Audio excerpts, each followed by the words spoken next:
Palakkad Mannarkkad beverages ഔട്ട്ലെറ്റിൽ Q നിൽക്കുന്നവർക്കിടയിൽ തർക്കം. ഒരാൾ കുത്തേറ്റ് മരിച്ചു.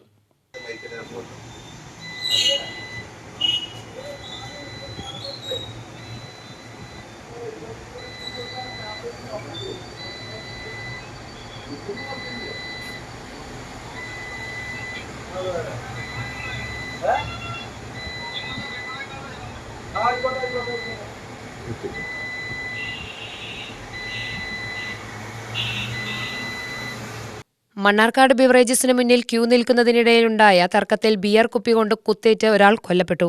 കുന്തിപ്പുഴ സ്വദേശി ഇർഷാദാണ് കൊല്ലപ്പെട്ടത്. ബിയർ കുപ്പി കൊണ്ട് ഇർഷാദിനെ ആക്രമിച്ചയാൾ ഓടി രക്ഷപ്പെട്ടു. ക്യൂ നിന്നിരുന്ന ഇർഷാദിനെ പുറത്തുനിന്ന് വന്ന രണ്ടുപേർ കുത്തുകയായിരുന്നുവെന്ന് ദൃക്സാക്ഷികൾ പറഞ്ഞു. ക്യൂ നിൽക്കുന്നതിനിടെ തർക്കമുണ്ടാകുകയും തുടർന്ന് ബിയർ ബോട്ടിലുകൊണ്ടുള്ള ആക്രമണത്തിൽ കലാശിക്കുകയുമായിരുന്നുവെന്നാണ് നാട്ടുകാർ പറയുന്നത്. സ്ഥലത്ത് പോലീസ് എത്തി തുടർ നടപടി സ്വീകരിച്ചു. പ്രതികൾക്കായി അന്വേഷണം ആരംഭിച്ചു. ക്യൂ നിൽക്കുന്നവർക്കിടയിലുണ്ടായ തർക്കമാണോ അതോ പുറത്തുനിന്നു വന്നവർ ഇർഷാദിനെ ആക്രമിക്കുകയായിരുന്നോ എന്ന കാര്യത്തിലടക്കം പോലീസ് കൂടുതൽ അന്വേഷണം നടത്തും. കുത്തിയ യുവാവ് ബൈക്കിലാണ് രക്ഷപ്പെട്ടത്.